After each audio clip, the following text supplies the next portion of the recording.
Hello viewers, இன்றைக்கி ரொம்ப முக்கியமான ஒரு தகவல் என்னென்னா, அதிமுகவும் பாஜகவும் கூட்டணியிலேருந்து பிரிஞ்சிட்டாங்க. இதுக்கு ஒரு முக்கிய காரணமாக பார்க்கப்படுறது அண்ணாமலை அவர்கள் எல்லாருக்கும் தெரிஞ்ச விஷயந்தான்.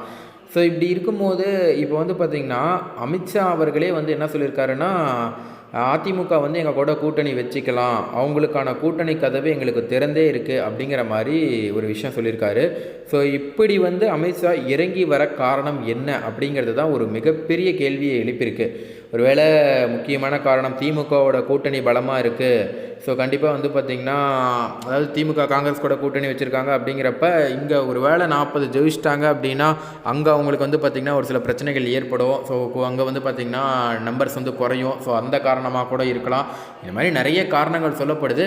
அப்படி அமித்ஷா வந்ததுக்கு முக்கியமான காரணம் என்ன அப்படிங்கிறத பற்றி தான் இந்த வீடியோவில் முழுசாக நம்ம பார்த்து தெரிஞ்சுக்க போகிறோம். ஸோ அதுக்கு முன்னாடி நம்ம சேனலை சப்ஸ்கிரைப் பண்ணலன்னா மறக்காமல் சப்ஸ்கிரைப் பண்ணிக்கோங்க. அப்படியே அந்த பெல் பட்டனையும் ப்ரெஸ் பண்ணிக்கோங்க. வாங்க வீடியோக்குள்ளே போகலாம்.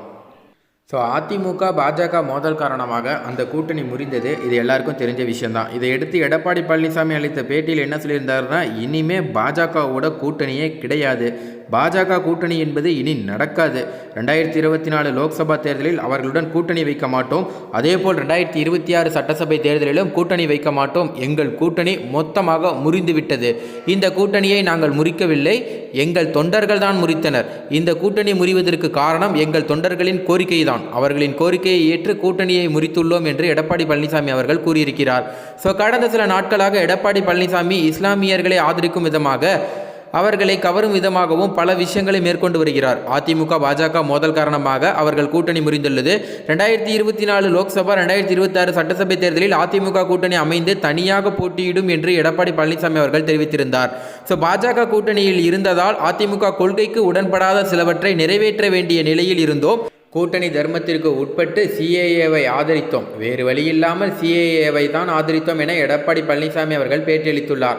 அதேபோல் இஸ்லாமர்களை கவரும் விதமாக பல விஷயங்களை அவர் பேசி வருகிறார். பாஜகவுடன் இனி கூட்டணியே கிடையாது என்பது போலவும் பேசி வருகிறார். ஸோ அதே போல் இன்னொரு பக்கம் பார்த்திங்கன்னா, நாங்கள் பெருசாக அவங்களை எதிர்க்கலை, அதாவது அதே சமயம் பாஜகவை எங்கும் எடப்பாடி நேரடியாக எதிர்க்கவே இல்லை என்பது தான் நிதர்சனமான ஒரு உண்மை.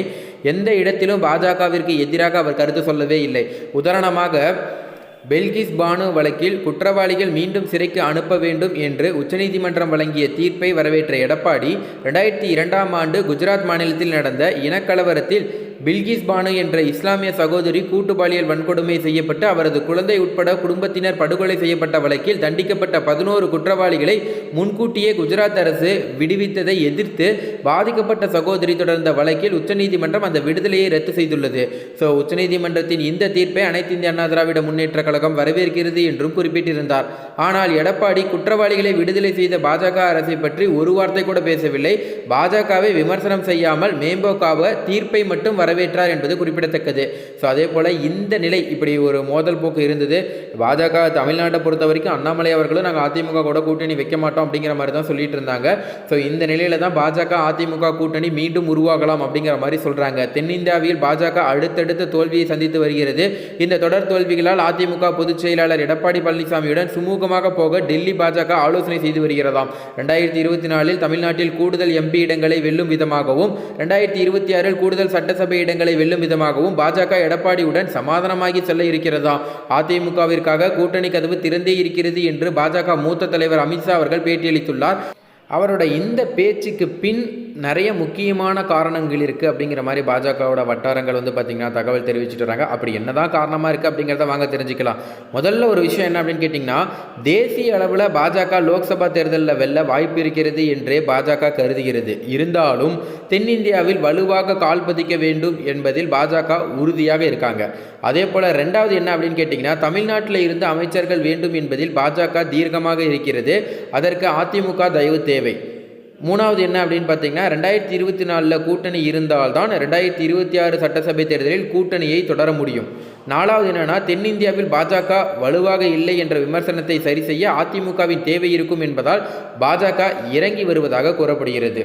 ஸோ நிறைய இடத்துல பார்த்திங்கன்னா முக்கியமான ஒரு விஷயம் என்னென்னா, அதிமுகவோட வந்து பாஜக கூட்டணி வச்சுருக்காங்க அப்படிங்கிறப்ப பாஜகவுக்கு நிறைய சாதகமான பலன்கள் இருக்குது. பட் அதிமுகவுக்கு வந்து பார்த்திங்கன்னா எல்லாமே பாதகமான பலன்கள் தான் இருக்குது, சாதகம் ரொம்ப கம்மியாக இருக்குது. ஃபஸ்ட்டு அதிமுகவை பொறுத்த வரைக்கும் அவங்க ஒரு வேளை இன்கேஸ் பாஜக கூட கூட்டணி வச்சாங்கன்னா அவங்களுக்கு என்ன ப்ளஸ் பாயிண்ட்னா, பாஜக மத்தியில் ஆட்சி செய்யும்போது இவங்களுக்கு நிறைய ஃபேவர் நடக்கும், ஒரு சில விஷயங்கள் வந்து பண்ணிக்கலாம். ஆனால் அவங்க கூட கூட்டணி வைக்கிறதுனால எந்த மாதிரி பிரச்சனைகள் ஏற்படும்னா, மொதல் விஷயம் வந்து பார்த்திங்கன்னா இங்கே உள்ளூரில் அதிமுகவுக்கு ஓட்டு போடணும்னு நினைக்கிறவங்க கூட பாஜகவோட எதிர்க்கிறவங்க நிறைய பேர் இருக்கிறதுனால அவங்க ஓட்டு போட மாட்டாங்க. அது வந்து பார்த்திங்கன்னா அதிமுகவுக்கு ஒரு பேரிடியாக விழுக்கும். ரெண்டாவது வந்து பார்த்திங்கன்னா கொஞ்சம் செல்வாக்காக இருக்கக்கூடிய கட்சிகள் வந்து இவங்க கூட கூட்டணி வைக்கலான்னு நினைப்பாங்க. பட் கொள்கை முரண்பாடு காரணமாக பாஜக அவங்க கூட்டணியில் இருக்காங்க, அதனால் நாங்கள் வரமாட்டோம் அப்படிங்கிற மாதிரி சொல்லுவாங்க. எக்ஸாம்பிள் சொல்லணும்னா விசிகா வந்து பார்த்திங்கன்னா திமுகவில் சீட்டு கேட்டிருக்காங்க, அங்கேருந்து நம்ம வந்து அதிமுகவுக்கு போகலாம் அப்படிங்கிற மாதிரி ஒரு சில விஷயங்கள்லாம் பின்னாடி நடந்துகிட்டு இருக்கு. பட் அவங்க பாஜக கூட்டணி இருக்கும்போது கண்டிப்பாக வந்து பார்த்திங்கன்னா விசிகா வந்து அவங்க கூட சேர மாட்டாங்க. இது வந்து பார்த்திங்கன்னா ஒரு முக்கியமான ஒரு விஷயமாக பார்க்கப்படுது. ஸோ இப்படி வந்து பார்த்திங்கன்னா அதிமுகவுக்கு ஒரு நெகட்டிவ் நிறைய இருக்குது பாசிட்டிவ் விட. ஸோ அதாவது ஃபஸ்ட்டு ஜெயிச்சு வந்த பிறகு தான் பாஜகவோட உதவி அங்கங்கே நமக்கு தேவைப்படும். ஆனால் பாஜக நம்ம கூட இருந்தாங்கன்னா நம்ம ஜெயிக்கிறதே கஷ்டம் அப்படிங்கிறத வந்து பார்த்திங்கன்னா எடப்பாடி பழனிசாமி அவர்கள் தெளிவாக புரிஞ்சிருக்காரு அப்படின்னே சொல்லலாம். அதனால தான் வந்து பார்த்திங்கன்னா அப்போது இன்னொரு முக்கியமான விஷயம், இரட்டை தலைமை இருக்குது, நிறைய பிரச்சனைகள் இருக்குது, ஆட்சியை கலைச்சிருவாங்களோ மத்தியில் அப்படிங்கிற ஒரு பயத்தில் அவங்க கூட கூட்டணி இருந்து இப்போ நல்லா ஸ்ட்ராங் ஆகிட்டார். ஒற்றை தலைமைக்கு வந்து ஸ்ட்ராங் ஆனதுனால எங்களுக்கு பாஜக தேவையில்லை அப்படிங்கிற ஒரு ராஜதந்திரத்தில் வந்து பார்த்திங்கன்னா எடப்பாடி பழனிசாமி அவர்கள் இருக்கார் அப்படிங்கிறதுல எந்த ஒரு சந்தேகமும் கிடையாது. அதே போல் பாஜக அப்படின்னு எடுத்துக்கிட்டிங்கன்னா அவங்களுக்கு வந்து பார்த்திங்கன்னா மெயினான ஒரு விஷயம் வந்து தமிழகத்தை பொறுத்த வரைக்கும் பாஜக தனித்து நின்னாங்கன்னா ஒரு சீட்டு கூட வாங்காது அப்படிங்கிறது அவங்களுக்கே தெரியும். கூட்டணி சேர்ந்தா அப்படிங்கிற பட்சத்தில் என்ன நடக்கும்னா, இப்போது ஒரு 5 தொகுதி ஒதுக்குறாங்க அப்படின்னா அந்த இடத்துல அதிமுக 2 பேரும் இருக்காங்க அப்படிங்கிறப்ப 2 பேரும் ஈக்குவலாக இருப்பாங்க ஒரு சில இடங்கள்லாம். இப்போ வந்து பார்த்திங்கன்னா நம்ம கோயம்புத்தூரில் எடுத்துக்கிட்டிங்கன்னா கூட ஈக்குவலாக இருப்பாங்க 2 பேரும், பாஜகவும் சரி திமுகவும் சரி அதிமுகவும் ஈக்குவலாக இருப்பாங்க. ஸோ அந்த இடத்துல பாஜக வந்து இவங்க கூட கூட்டணி செய்து அந்த தொகுதி சீட்டை வாங்கிட்டாங்க அப்படின்னு பார்த்தீங்கன்னா அந்த இடத்துல என்ன நடக்கும்னா ஒரு 1000 ஓட்டு 2000 ஓட்டு வித்தியாசத்தில் வந்து இவங்க வந்து வெற்றி பெற்றுருவாங்க, அதாவது பாஜக வந்து வெற்றி பெற்றுரும். ஸோ பின்னாடி என்ன நினைப்பாங்க, எங்கெங்கெல்லாம் வந்து பார்த்திங்கன்னா ஈக்குவலாக இருக்காங்களோ எந்தெந்த ஊரில் வந்து ரொம்ப ஈக்குவலாக இருக்காங்களோ அந்த இடத்துலலாம் சீட்டை வாங்கி நம்ம வெற்றி பெற்றுட்டோம் அப்படின்னு நினச்சிங்கன்னா நம்ம தான் தமிழ்நாட்டிலையும் நமக்கு 5 சீட் இருக்குது 10 சீட் இருக்குது. நான் சொல்கிற சட்டமன்ற தேர்தலில் இப்போ நாடாளுமன்ற தேர்தலில் வந்து பார்த்திங்கன்னா தமிழ்நாட்டிலையும் அட்லீஸ்ட் இப்போ எப்படி கூட்டணி சேர்ந்தாலும் ஒரு 5 சீட்டாவது கேட்பாங்க. அந்த 5 சீட்டு பாஜக கேட்குறாங்க அப்படிங்கிறப்ப அந்த 5 சீட்டில் வந்து ஒரு வெற்றி பெற்றுட்டாங்கன்னா நாங்கள் 5 சீட்டு இருக்கோம் எம்பி தேர்தலில் அப்படிங்கிற மாதிரி வந்து பார்த்திங்கன்னா அவங்க தன்னுடைய கொடியை வந்து நிலைநாட்டுவாங்க தமிழ்நாட்டில். மேலும் வந்து பார்த்திங்கன்னா அது பாஜகவை தமிழகத்தில் வளர்க்குறதுக்கு ஒரு ஊன்றுகோலாக இருக்கும். ஸோ இதனால் அதிமுகவுக்கு ஒரு ட்ராபேக்காக என்ன பார்க்கப்படுது அப்படின்னு கேட்டிங்கன்னா, இன்றைக்கி தமிழகம்னு எடுத்துக்கிட்டிங்கன்னா அதிமுக அப்படி இல்லைனா திமுக தான்.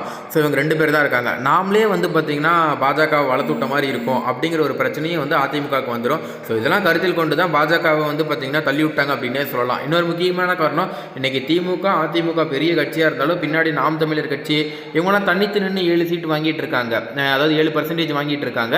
ஆனால் வந்து பாஜக தனித்து நின்னா 3% தான் வாங்கும் அப்படிங்கிற மாதிரி தான் ஒரு சில நம்பிக்கைகள் இருக்குது. பட் அவங்க இன்றைக்கி கூட்டணி சேர்ந்து அதிமுக கூட இருக்காங்க அப்படிங்கிறப்ப அவங்க சதவீதமும் கொஞ்சம் அதிகரிக்கிறதுக்கான வாய்ப்புகள் நிறையவே இருக்குது. ஸோ என்ன நடக்கும், எந்த மாதிரி நடக்கும் அப்படிங்கிறது நமக்கு தெரிய வரல. இன்னொரு பக்கம் வந்து பார்த்திங்கன்னா எடப்பாடி பழனிசாமி அவர்களுக்கு இன்றைக்கி இப்போ அமித்ஷா சொன்னதுக்கு பிறகு ஒரே ஒரு பயம் என்ன அப்படின்னு கேட்டிங்கன்னா, ஓபிஎஸ் வந்து பார்த்திங்கன்னா பாஜகவுக்கு ரொம்ப ஆதரவாக இருக்கார், எனக்கு ரெட்டலை வேணும் நான் தனியாக நிற்பேன் அப்படிங்கிற மாதிரி கேட்டுட்ருக்காரு. எங்கே பாஜக அவங்க பக்கம் சாஞ்சி ஓபிஎஸ் பக்கம் சாஞ்சி ரெட்டலையை நீ வளரலையா அப்போ உன்னையை முடிச்சு விட்டு தமிழகத்தில் வந்து பார்த்திங்கன்னா திமுகவும் பாஜக மட்டும்தான், அதிமுக இல்லாத மாதிரி பண்ணிடலாம் அப்படிங்கிற மாதிரி பிளான் பண்ணி ஓபிஎஸ்க்கு, அதாவது ஓபிஎஸ்க்கு சப்போர்ட் பண்ணி ரெட்டலை தூக்கி ஓபிஎஸ்க்கு கொடுத்துட்டாங்க, இல்லை ஒரு ரெட்டலையை முடக்கி வச்சுட்டாங்க அப்படின்னு சொன்னாலும் இது வந்து பார்த்திங்கன்னா பெரிய பிரச்சனையாக அதிமுகவுக்கு போயிடும் அப்படின்னே சொல்லலாம். ஸோ அந்த ஒரு காரணத்தையும் அவங்க வந்து பார்த்திங்கன்னா யோசிச்சு பார்ப்பாங்க. பட் அதெல்லாம் வந்து பெரிய சாத்தியம் இல்லாத ஒரு விஷயம் தான் இன்கேஸ். ஏன்னா ஆட்சியவே கவிழ்க்கிறாங்க.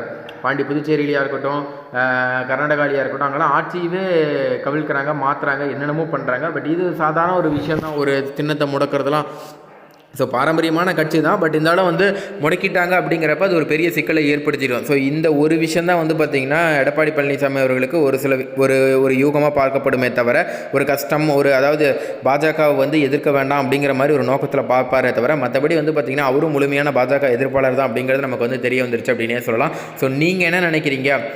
அதிமுக பாஜக கூட கூட்டணி போனால் கரெக்டாக நீங்கள் ஓட்டு போடாதவங்களா கூட இருப்பீங்க. நீங்கள் ஒரு சமூக ஆர்வலராக இருந்து இல்லை அதிமுக வந்து பாஜகவோட கூட்டணி வைக்கிறது தான் பரவாயில்லன்னு நினைக்கிறீங்களா, இல்லை அதிமுக பாஜக கூட கூட்டணி வச்சா தோற்றுருவாங்க அப்படின்னு நினைக்கிறீங்களா அப்படிங்கிறத கீழே கமெண்டில் பதிவு பண்ணலாம். ஸோ இப்போ நடக்கக்கூடிய நாடாளுமன்ற தேர்தலில் எத்தனை சதவீத வாக்குகள், அதாவது சதவீதத்தை விடுங்க, எத்தனை இப்போ 40 சீட் இருக்குன்னா அதிமுக எத்தனை சீட்டை பிடிக்கும் நீங்கள் நினைக்கிறீங்க, உங்களோட தனிப்பட்ட கருத்து என்ன அப்படிங்கிறத கீழே கமெண்டில் பதிவு பண்ணுங்கள். அதேபோல் பாஜக எத்தனை சீட்டு பிடிக்கும்னு நினைக்கிறீங்க அப்படிங்கிறதையும் உங்களோட தனிப்பட்ட கருத்து கணிப்பை கீழே கமெண்டில் பதிவு பண்ணலாம்.